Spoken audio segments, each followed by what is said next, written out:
这个一体机呢，客户在搬家的时候不小心把屏打碎了。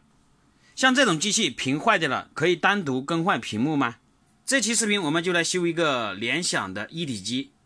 它这款屏幕，因为这款一体机呢它是无边框的，拆机还是比较复杂的，大家跟着我的视频一起来操作。这款一体机呢非常漂亮，下面设计了一个正方形，像一个主机一样的，它的电源接口在这，然后一些 USB 还有扩展接口在上面。这个机器的型号呢，在机器的底部我们可以看到是联想的 AIO 520X-24API， 是2020年2月18号出厂的一款机器。我们拆机前先把机器后面这个小盖板拆掉，拆掉这个盖板就可以看到这里有2个排线，这是跟底部的连接的，我们需要把这2个排线断开，再把这4个螺丝松掉。在机器的下方我们这里有个锁，把它拉下来，这样的话我们就能把那个装硬盘的这个位置给它抽出来。我们在拆整个机器之前，需要把这一块板凸出来的这一块塑料板给它拆开，是用这种小撬刀去撬这个后面的这个边缘，它是卡扣的，撬掉之后就可以把这个盖子拆掉。拆掉之后我们可以看到这周边有螺丝，我们需要把这些螺丝给它卸掉。这款屏拆起来还是有点难度的，这个排线呢它是这样扣住的，这2个扬声器我们也拆开来看一下，下面是不是也有螺丝。再把这个屏蔽罩也要拆开，卸掉螺丝之后把这个铁盖子给它卸下来，这样的话我们就把这个屏蔽罩拆下来了。这个喇叭呢我们先给它拔掉，这个是屏幕的排线，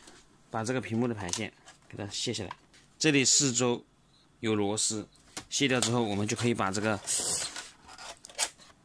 前面这个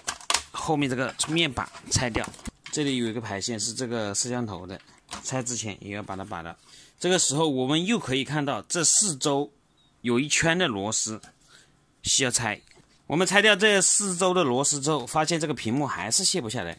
应该是这个主板的背面应该还有螺丝，所以我们还得把这个主板给拆下来。它这款机器呢用的是 AMD 的 CPU， 它这里有个固态，如果你们的机器这里没有固态的话，可以加个固态，这样的话可以把机器的速度提上去，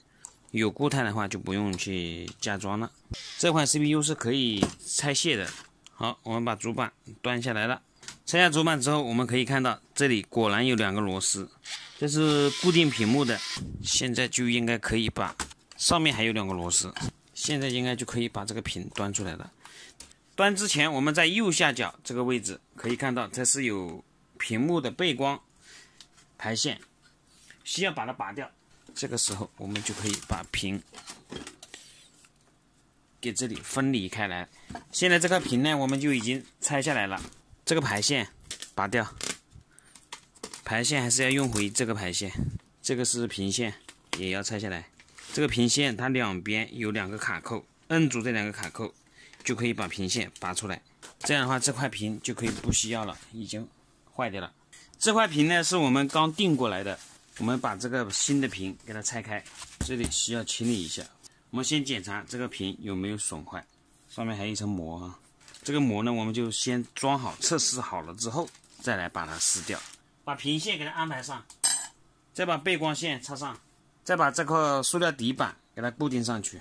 排线在刚刚预留的位置伸出来。四周的螺丝呢我们先打上几个，先不要打全部打上，因为我们要测试，等我们测试稳定之后我们再把所有的螺丝给它打齐。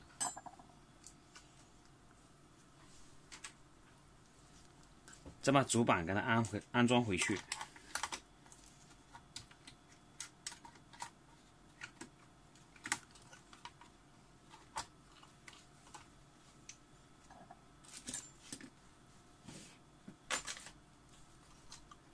各个地方的排线要把它提前预留出来，不能把它压到主板下面去，如果压到主板下面，等下我们插都插不到。好，现在我们把机器给它装好了，我们现在看一下机器，效果非常的漂亮哈。这个膜呢就客户让他自己去撕，这款机器长得也非常的漂亮。我们再来看一下这个机器的背面，